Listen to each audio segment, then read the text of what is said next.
മാന്യ മഹാജനങ്ങളെ, പ്രൊഫസർ സിദ്ധുവിന്റെ മഹത്തായ സർപ്പയജ്ഞം, അനേകം സർപ്പയജ്ഞങ്ങൾ നടത്തി വേൾഡിൽ നിന്നല്ല ഇന്ത്യയിൽ തന്നെ അനേകം മെഡലുകൾ വാരി വാരി കൂട്ടിയ ഒരാളാണ് പ്രൊഫസർ സിദ്ധു. സിദ്ധു സിദ്ധു സിദ്ധു സിദ്ധു സിദ്ധു പ്രിയപ്പെട്ടവരെ, മാന്യ മഹാജനങ്ങളെ, ഇതാ ഒരു പച്ച മനുഷ്യൻ ഒരു ചില്ലുകൂട്ടിൽ ഘോര സർപ്പങ്ങളുമായി കഴിഞ്ഞുകൂടുകയാണ്. ഹൃദയമുള്ളവർ കടന്നു വരൂ, കടന്നു വന്ന് ഞങ്ങളെ സഹായിക്കൂ. പ്രിയപ്പെട്ടവരെ, കടന്നൊരു മാന്യ മഹാജനങ്ങളെ, പ്രൊഫസർ സിദ്ധുവിന്റെ മഹത്തായ സർപ്പയജ്ഞം, അനേക സർപ്പയജ്ഞങ്ങൾ നടത്തി ഇന്ത്യയിലെ എന്നല്ല ലോകത്തിലെ തന്നെ മെഡലുകൾ വാരി വാരി കൂട്ടിയ പ്രൊഫസർ സിദ്ധുവിന്റെ സർപ്പയജ്ഞം ഇതാ തുടരുകയാണ്. വഞ്ചിക്കൊടി എൻ കൊഞ്ചുംകളി ഇഷ്ടപ്പെടി എന്നെ കട്ടിപ്പൊടി അടനിയാച്ച് നാനാച്ച്.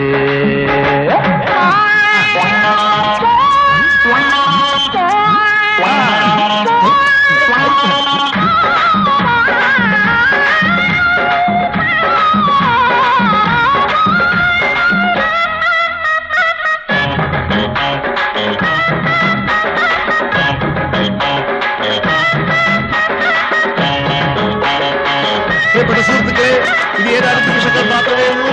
സമയം പാഴാക്കാൻ എല്ലാവരും വരാൻ പ്രൊഫസർ സിദ്ധു ഇപ്പോൾ തന്നെ പുറത്തോട്ടിറങ്ങാൻ പോവുകയാണ്.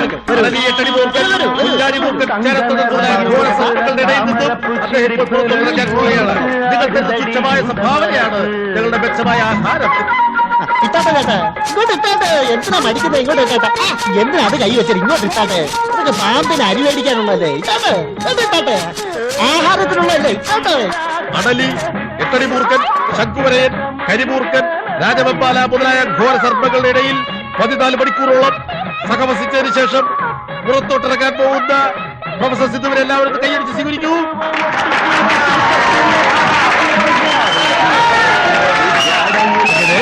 വെളുപ്പിന് കൃത്യം 4 മണിക്ക് തുടങ്ങിയ 14 മണിക്കൂർ നേരത്തെ സർപ്പയജ്ഞം അവസാനിച്ചിരിക്കുന്നു.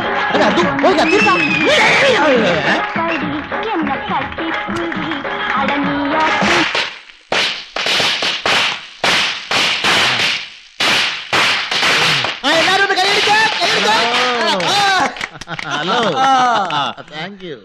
ഒരു മിനിറ്റ്. എന്താണ്?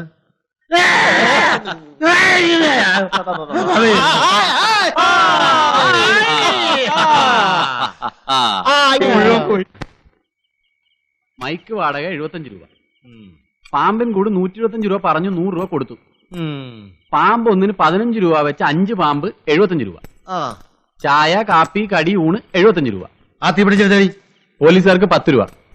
റെക്കോർഡ് ഡാൻസ് 100 രൂപ. ആ ഉണക്കയിലേക്ക് 100 കൂവേ. റെക്കോർഡ് ഡാൻസ് കൂടുതലാടി ഞാനാ. റെക്കോർഡ് ഡാൻസർക്കൊക്കെ ഇപ്പൊ എന്താ വാടക എന്നറിയോ? വായിച്ചരാതെ. പടക്കം 15 രൂപ, പഴയ കോട്ട് മെഡൽ വാടക 15 രൂപ, ബസ് കൂലി 18 രൂപ 60 പൈസ, ആകെ ചെലവ് 508 രൂപ 60 പൈസ, വരവ് 356 രൂപ, കമ്പനി നഷ്ടം 152 രൂപ 60 പൈസ. പടക്കം 15 പുളുവ. ഒരു 100 വട്ടം പറഞ്ഞതാ വേണ്ടെന്ന്. സമ്മതിക്കൂല. അപ്പൊ അവനത് പൊട്ടിച്ചേ അടങ്ങൂ. ഇപ്പൊ എല്ലാം പൊട്ടിയില്ലേ? അത് എത്രയുണ്ടാ? എത്രയുണ്ടാ? ണ്ടല്ലോ 30 രൂപ 60 പൈസ. ഇനി 220 രൂപയും കൂടി ഉണ്ടെങ്കിൽ ചായക്കടക്കാരൻ രാമനായരുടെ കടയിൽ നിന്ന് കടം വാങ്ങിയ 250 രൂപ മടക്കി കൊടുക്കാം. എടാ, നീ അതിനൊരു 25 രൂപ എടുത്ത് അവൾ കൊടുത്ത് ആശയ്ക്ക് കൊടുത്ത്. ഒരു 100 അല്ല ഒരു 10 രൂപ എടുത്ത് ഈ പാമ്പിനും കൊടു. അപ്പൊ രാമനായർക്ക് എന്ത് കൊടുക്കും? രാമനായർക്ക് നമുക്ക് എല്ലാവർക്കും കൂടി ഉഴുന്ന് ആട്ടി കൊടുക്കാം. എന്നിട്ട് പരത്താ. വേണ്ടേട്ടാ, നഷ്ടക്കച്ചവടല്ലേ? നീ വാങ്ങിച്ചോടി. നീ വാങ്ങിച്ചോ. ആ കൊടു കൊടുറാ. വാങ്ങിച്ചോടാ. കൊണ്ടുപോയി ഞണ്ണിക്കാ തിന്ന്. എങ്ങനെയുണ്ടായിരുന്നില്ല സർപ്പ കച്ചവടം? ഒരുപാട് വരവുണ്ടായിരുന്നോണ്ട് കാശ് മുഴുവൻ എണ്ണി തീർന്നിട്ടില്ല. കാലത്തൊരു 8 മണിക്ക് ബോധിപ്പിച്ചാൽ മതിയോ?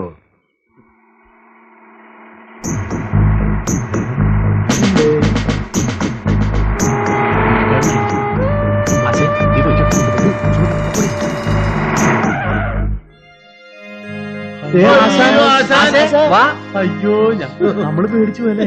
ഞാൻ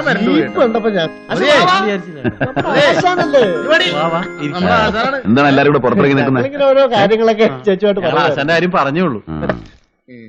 ആ SI കൂലിക്കട നിങ്ങൾ വല്ലതും ചെയ്തു? ഏയ്, ഒന്നും ചെയ്തില്ല. കള്ളം പറയുന്നു. അയാൾ എന്നോട് പറഞ്ഞല്ലോ. ആശാനെ, അയാൾ അന്ന് ഇവിടെ വന്ന് ആശാനുമായിട്ട് ഉടക്കി പോയില്ലേ? അതിന്റെ വൈരാഗ്യം ഉണ്ടായിരുന്നു അയാൾക്ക്. ആ സാരമില്ല, അത് പോട്ടെ. ഇതൊന്നും പൊതിഞ്ഞു വെച്ചിരിക്കുന്നത്. അതിലൊന്നുമില്ല. ആ, പുതിയ ജോലിയൊക്കെ എങ്ങനെയുണ്ട്? ഒരുപാട് വിഷയങ്ങൾ പറയാനുണ്ട്. ആദ്യം നിങ്ങളുടെ വിശേഷങ്ങൾ കേൾക്കട്ടെ. സുമതി, പോയിട്ട് 2 ഗ്ലാസും കുറച്ച് വെള്ളം ഇട്ടുണ്ട്.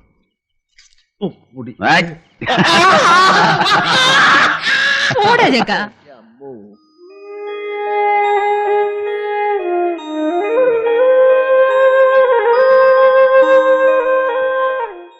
ഇനി കുറച്ചു കാലത്തേക്ക് ആനമയിലൊട്ടാൻ കളിയൊന്നും വേണ്ട. ബൈക്ക് വിറ്റ വകയിൽ ഒരു 2000 രൂപ ബാക്കി കിട്ടാനുണ്ട്. വർഷാപ്പാരനോട് ഞാൻ പറഞ്ഞിട്ടുണ്ട്. അപ്പുണ്ണി പോയാൽ മതി, അയാൾ തരും. മാങ്ങയുടെ കണക്കിൽ അബ്ദുള്ളക്കുട്ടിയും തരാനുണ്ട് കുറച്ച് ബാക്കി. ചന്തു ചെന്നാൽ അതും തരും. ഇതാ ഇവിടെ വെച്ചോ. ഉള്ള കടവെല്ലാം തീർത്ത് ബാക്കിയുള്ളതുകൊണ്ട് ഒരു കച്ചവടം തുടങ്ങും. തൽക്കാലം അത് മതി, ബാക്കി നമുക്ക് പിന്നെ ആലോചിക്കാം. അതെ. ആ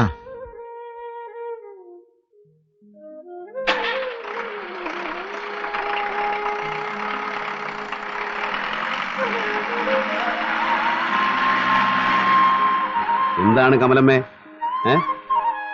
ഇപ്പോഴാ ഒരു കാര്യം ഓർത്തു. ബൈക്കിൽ സർക്കിട്ടിന് നടക്കൂല, ബൈക്ക് വിറ്റുപോയി. ഇനി തരപ്പെടുമ്പോ ജീപ്പിലാവാം പോരെ? കമലമ്മേ മറക്കരുത്, ഉള്ളതുപോലെ എന്തെങ്കിലും അവർക്കും. ശരി, വരട്ടെ.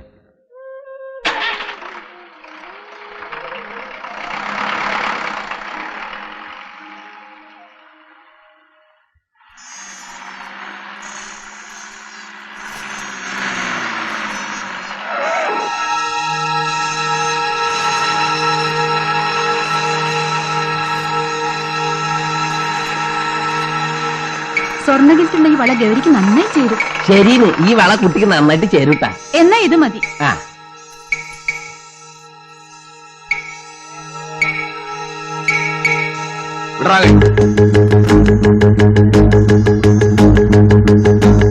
പെണ്ണുങ്ങളുടെ കയ്യത്തൊട്ട് സൂയിക്കാതെ വളയിട്ട് കൊടുക്കാൻ നിനക്കറിയില്ലല്ലടാ. നീ എന്തിനാടി നിനക്ക് നിന്ന് കൊടുത്തത്? 4 വിള സ്വന്തമായിട്ടാ നിനക്കറിയില്ലേ? വടി ഗൗരി, ഗൗരി, ആയി അപ്പൊ വാൻവേ ട്രാഫിക്കിന് ഞാനൊന്ന് തൊട്ടുന്ന കാര്യം തനിക്കെന്തോട്ട നഷ്ടം? തൊട്ടാലാ കൈ മാങ്ങ പൊളുന്ന പോലെ ഞാൻ പുളിക്കളയും. കള്ള സുഹൃത്തെ,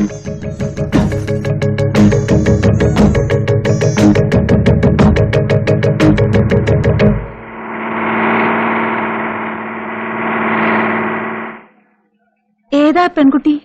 ഗൗരി. ഗൗരിയോ? നിങ്ങൾ സ്നേഹിക്കുന്ന പെണ്ണാണോ? അവരുടെ പെരുമാറ്റം കണ്ടിട്ട് അങ്ങനെ തോന്നിയില്ലല്ലോ. ചില സമയത്ത് അവളുടെ പെരുമാറ്റം അങ്ങനെയാ. ചിലപ്പോഴേ ഉള്ളൂ.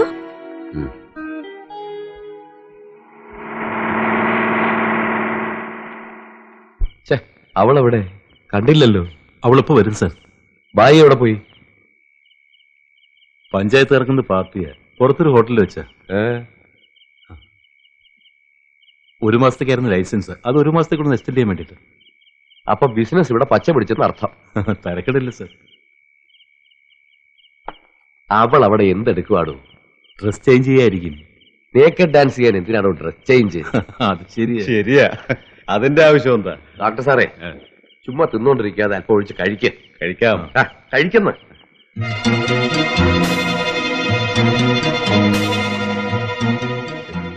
എത്ര നേരമായൊരു ഡ്രസ് ചേഞ്ച്. എന്താ ലോപം? ലോബോ, ഒന്ന് വേഗം വരാൻ പറയടാവോ. അകത്തിരിക്കുന്ന സാറുമാരുടെ മുമ്പിൽ നേക്കഡ് ഡാൻസ് ആടണം. എന്നെ കൊണ്ടാവില്ല സാർ. എന്നാലും അത് തുറന്നു പറഞ്ഞൂടെ? ജെയിംസ് സാർ ചീത്ത പറയും. ചീത്ത പറഞ്ഞാൽ തിരിച്ചു പറയണം. വായിൽ നാവില്ല നിനക്ക്. എന്താണ് അത്ര താമസം? വിളിച്ചാ കേട്ടില്ലേ? തുറന്നു പറയടോ. അവര് പറഞ്ഞ പോലെ അഴിഞ്ഞാടാൻ സാധിക്കില്ലെന്ന്. തനിക്കെന്താ അതിൽ കാര്യം? നീ പോടാ. നിങ്ങൾക്ക് തരുന്ന ശമ്പളത്തിന് തുണിയില്ലാതെ ആടണമെന്ന് ഭായ പറഞ്ഞോ? നീ അങ്ങനെ പറഞ്ഞാലും ചെയ്യരുത്. ഇവനൊക്കെ അത്രയ്ക്ക് മൂത്തെങ്കിൽ വല്ല മുള്ളുമുറിക്കലും പോയി കയറട്ടെ. എരന്ന് തിന്നാൻ വേണ്ടി ജനിച്ച കുറെ നാറികളുണ്ട്. അവനെയൊക്കെ താങ്ങാൻ കുറെ പരമനാറികൾ.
എന്താണ് വാക്ക്? ഭരത കൊന്നോളാം ഞാൻ. ഭരത വേണ്ട. വാ.